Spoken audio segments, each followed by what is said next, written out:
आज हमारे सामने जो कहानी है वो पहली नज़र में एक लव स्टोरी जैसी लगती है। मतलब लॉ कॉलेज में दो लोग मिलते हैं, प्यार हो जाता है। लेकिन जैसे ही आप इसकी परतों को खोलना शुरू करते हैं तो पता चलता है कि ये प्यार के बारे में कम और समाज में मतलब ताकत, सम्मान और सदियों से चली आ रही नाइंसाफी के बारे में ज्यादा है। हमारे पास धड़क 2 की कहानी का जो सार है वो हमें सीधे आधुनिक भारत की एक ऐसी सच्चाई से टकराता है जिसे हम अक्सर अनदेखा करना पसंद करते हैं। बिल्कुल। ये कहानी एक बहुत जरूरी सवाल पूछती है। क्या आज के दौर में एक प्रतिष्ठित लॉ कॉलेज जैसी प्रगतिशील जगह पर भी किसी की पहचान उसके नाम या काबिलियत से तय होती है या उसकी जाति से? कहानी का ढांचा ही इसी तनाव पर बना है। ये सिर्फ दो किरदारों नील और विधि की कहानी नहीं है। नहीं। ये उन दो अलग अलग भारत की कहानी है जो एक ही क्लासरूम में एक साथ बसते हैं। तो चलिए इसी क्लासरूम से शुरू करते हैं। कहानी हमें एक बहुत ही नामी लॉ कॉलेज में ले जाती है। यहाँ हमारी मुलाकात होती है नीलेश अहिरवार से, यानी नील से। सिद्धांत चतुर्वेदी का निभाया ये किरदार बहुत होनहार है, आदर्शवादी है, लेकिन उसकी पहचान की सबसे बड़ी सच्चाई ये है कि वो एक वंचित निम्न जाति समुदाय से आता है और आरक्षण के जरिए यहाँ पहुंचा है। उसका एक ही सपना है, पढ़ना, अच्छी नौकरी करना और अपने परिवार को एक बेहतर जिंदगी देना। और उसका ये सपना बहुत फोकस वाला है। वो किसी झमेले में पड़ना ही नहीं चाहता। वो जानता है कि उसके लिए यहाँ तक पहुँचना ही अपने आप में एक बहुत बड़ी लड़ाई रही है और वो इस मौके को खोना नहीं चाहता। और तभी तभी उसकी दुनिया में विधि भारद्वाज की एंट्री होती है, जिसे तृप्ति डिमरी ने निभाया है। विधि वो नील से हर मायने में अलग है। वो एक उच्च जाति से है, खुश मिजाज है और उसे वो सारे सामाजिक विशेषाधिकार मिले हैं जिनके बारे में शायद उसने कभी सोचा भी नहीं होगा। ये जो विशेषाधिकार की बात है ये सिर्फ पैसे या स्टेटस तक ही सीमित नहीं है ना। कहानी में ये कैसे दिखता है कि विधि को इस बात का एहसास तक नहीं है कि नील की दुनिया उससे कितनी ज्यादा अलग है। यही तो कहानी का सबसे दिलचस्प पहलू है। देखिए, विधि के लिए जाति शायद क्या कहते हैं, इतिहास की किताबों में पढ़ा गया एक चैप्टर है। उसे ये नहीं पता कि नील के लिए ये हर दिन की सच्चाई है। मिसाल के तौर पर जब दोनों में प्यार होता है तो विधि के लिए ये बस एक रिश्ता है, एक खूबसूरत रिश्ता। लेकिन नील के लिए ये एक बहुत बड़ा खतरा है। उसे पता है कि इस रिश्ते की सामाजिक कीमत क्या हो सकती है। विधि की दुनिया में एक भोलापन है, जबकि नील की दुनिया में एक तरह की सतर्कता है। उसे हमेशा अपनी जगह याद दिलाई जाती है और इसी वजह से वो अपने रिश्ते को दुनिया से छुपा कर रखता है। और ये छिपी हुई दुनिया तब बिखर जाती है जब उसे हकीकत का सामना करना पड़ता है।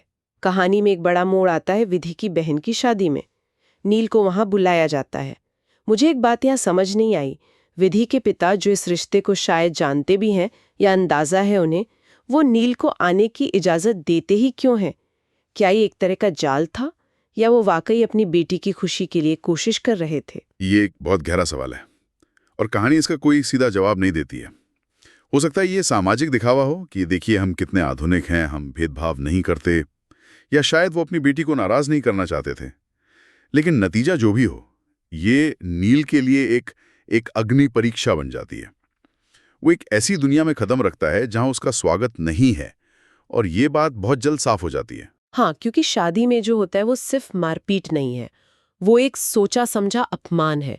विधि के चचेरे भाई, खासकर रोनी भारद्वाज, उसे घेर लेते हैं, उसे बेरहमी से पीटते हैं। लेकिन जो सबसे क्रूर हरकत होती है वो है उनमें से एक का नील के ऊपर पेशाब करना। ये सिर्फ शारीरिक हमला नहीं है, ये उसकी आत्मा को, उसके सम्मान को कुचलने की कोशिश है। और उसे धमकी दी जाती है, विधि से दूर रहो और अपनी औकात में रहो। इस हिंसा का असल मकसद क्या था? सिर्फ डराना या कुछ और? नहीं, ये सिर्फ डराना नहीं है, ये ताकत का प्रदर्शन है। इस तरह की हिंसा का एक पैटर्न होता है। इसका मकसद होता है दूसरे इंसान को उसकी सामाजिक हैसियत याद दिलाना, उसे ये महसूस कराना कि वो कम है, अशुद्ध है। ये एक तरह से उसे उसकी इंसानियत से ही वंचित करने की कोशिश है। उसे ये बताया जा रहा है कि तुम हमारे बराबर बैठने की, हमारी बहन से प्यार करने की हिम्मत भी कैसे कर सकते हो। ये हमला नील पर नहीं था, ये उसकी हिम्मत और उसके सपनों पर था। इस घटना के बाद नील पूरी तरह टूट जाता है, शारीरिक रूप से भी और भावनात्मक रूप से भी।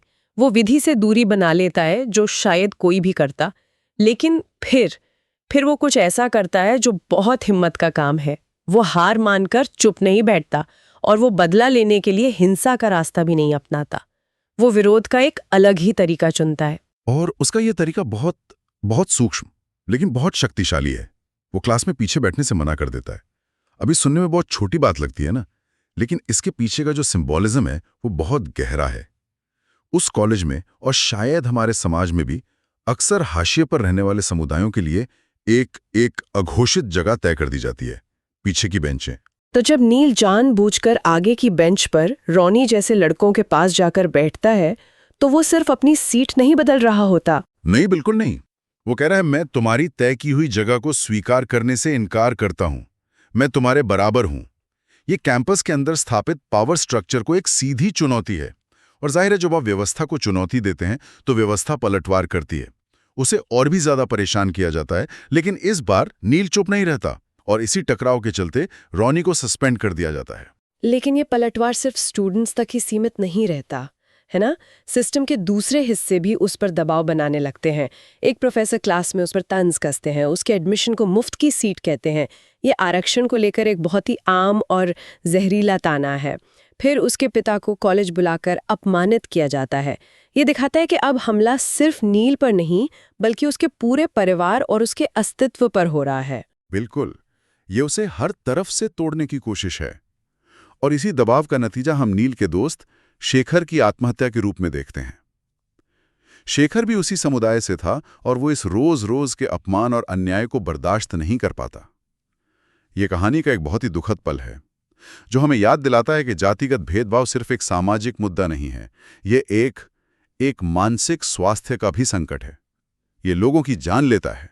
शेखर की मौत का दुख नील और विधि को एक बार फिर करीब ले आता है।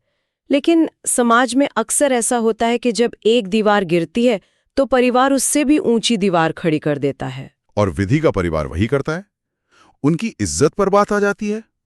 उन्हें लगता है कि उनकी बेटी का एक निम्न जाति के लड़के के साथ रिश्ता उनके सामाजिक सम्मान पर एक ऐसा धब्बा है जिसे किसी भी कीमत पर मिटाना होगा।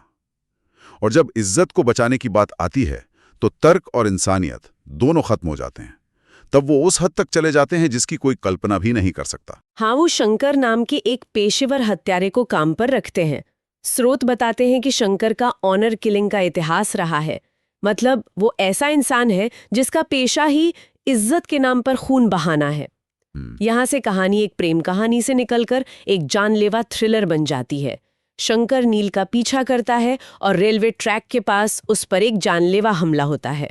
नील किसी तरह उस हमले में बच तो जाता है, लेकिन ये घटना उसे एक और सच्चाई दिखा देती है। इसके बाद कहानी में एक और अजीब मोड़ आता है। हत्यारा शंकर अपना काम पूरा ना कर पाने की वजह से आत्महत्या कर लेता है। ये बहुत अजीब लगता है ना? लेकिन ये उस हिंसक मानसिकता को दिखाता है जहां नाकामी मौत से भी बदतर है। उसका अपना सम्मान का कोड था जो नाकाम होने पर उसे जीने की इजाजत नहीं देता। और जब नील घटनास्थल पर रॉनी को देखता है तो सारी कड़ियां जुड़ जाती हैं। उसे यकीन हो जाता है कि इस हमले के पीछे विधि के परिवार का ही हाथ था। अब उसके अंदर गुस्सा है, दर्द है और शायद बदला लेने की आग भी। वो रॉनी का पीछा करते हुए उसके घर पहुंच जाता है। उस वक्त दर्शक के तौर पर हम सब एक हिंसक टकराव की उम्मीद कर रहे होते हैं। नील के पास बदला लेने का हर कारण मौजूद है, लेकिन वो रुक जाता है। वो एक ऐसा फैसला लेता है जो पूरी कहानी का सबसे शक्तिशाली क्षण है। और ये जो फैसला है ना, हिंसा ना करने का, ये सिर्फ कोई गांधीवादी आदर्श नहीं है। ये एक बहुत बड़ा पावर मूव है। देखिए, रॉनी और उसका परिवार शारीरिक ताकत की भाषा समझते हैं। धमकी, मारपीट, हत्या, यही उनकी दुनिया है। नील उस खेल को खेलने से इनकार कर देता है। वो कहता है, मैं तुम्हारे स्तर पर नहीं गिरूंगा। मैं तुम्हें उस मैदान पर हराऊंगा जहां तुम सबसे कमजोर हो, और वो है सच्चाई और सामाजिक सम्मान का मैदान। तो वो करता क्या है? वो हिंसा का जवाब हिंसा से नहीं देता, वो शब्दों से देता है। हाँ, वो सबके सामने सार्वजनिक रूप से उस हर जुल्म और भेदभाव का पर्दाफाश करता है जो उसके साथ हुआ है। शादी में हुई मारपीट से लेकर जानलेवा हमले तक। वो रॉनी और उसके परिवार को शारीरिक चोट नहीं पहुंचाता, वो उन्हें सामाजिक रूप से बेनकाब कर देता है। वो उनका इज्जत का नकाब नोचकर फेंक देता है। एक ऐसे परिवार के लिए जो अपनी झूठी शान के लिए जीता है, इससे बड़ा अपमान कुछ और हो नहीं सकता। नील उन्हीं के सबसे बड़े हथियार यानी इज्जत को उनके खिलाफ इस्तेमाल करता है। और इस पूरे टकराव के दौरान विधि कहाँ है? उसका क्या रोल है? विधि बीच में आती है। मामले को शांत करने की कोशिश करती है, लेकिन इस बार वो सिर्फ एक मूक दर्शक नहीं है। अब वो उस दर्द और अन्याय की गहराई को समझ चुकी है जिसका सामना नील करता आया है। उसका बीच बचाव करना शायद इस बात का भी प्रतीक है कि वो अब अपने परिवार की बनाई दीवारों के पार देख सकती है। वो नील और अपने परिवार दोनों के सच को एक साथ देख रही है। कहानी का अंत नील और विधि के एक साथ होने से होता है। एक लंबा दर्दनाक सफर तय करने के बाद उनका प्यार जीत जाता है। लेकिन क्या इसे सच में एक हैप्पी एंडिंग कहा जा सकता है? ये इस बात पर निर्भर करता है कि हम जीत किसे मानते हैं। अगर जीत का मतलब समाज का बदल जाना है तो शायद नहीं, समाज शायद अब भी वैसा ही है। लेकिन अगर जीत का मतलब अपनी गरिमा को वापस पाना और जुल्म के सामने घुटने न टेकना है, तो ये यकीनन एक बहुत बड़ी जीत है। उनका एक साथ रहना ही अपने आप में उस पूरी व्यवस्था के मुंह पर एक तमाचा है जो उन्हें अलग करना चाहती थी। ये सिर्फ दो लोगों का मिलन नहीं है, ये एक विचारधारा की जीत है। तो ये कहानी हमें एक ऐसे सफर पर ले गई जहां प्यार एक हथियार बन जाता है और सबसे बड़ी लड़ाई हिंसा से नहीं बल्कि सच्चाई और आत्मसम्मान से लड़ी जाती है। नील ने साबित किया कि असली ताकत शारीरिक बल में नहीं बल्कि अपनी आवाज उठाने और सच बोलने में है। बिल्कुल, और ये विश्लेषण हमें एक गहरे सवाल के साथ छोड़ जाता है। फिल्म का अंत हमें उम्मीद देता है कि प्यार जीतता है, लेकिन असल दुनिया में क्या होता है? क्या व्यक्तिगत प्रेम और साहस सदियों से जमी हुई जाति व्यवस्था जैसी गहरी जड़ों वाली सामाजिक बुराई को सच में चुनौती दे सकते हैं? या फिर नील और विधि की कहानी एक कठोर सच्चाई के बीच एक खूबसूरत अपवाद भर है? असल सवाल यह है कि फिल्म खत्म होने के अगले दिन नील और विधि की जिंदगी कैसी होगी? ये सोचने का विषय है।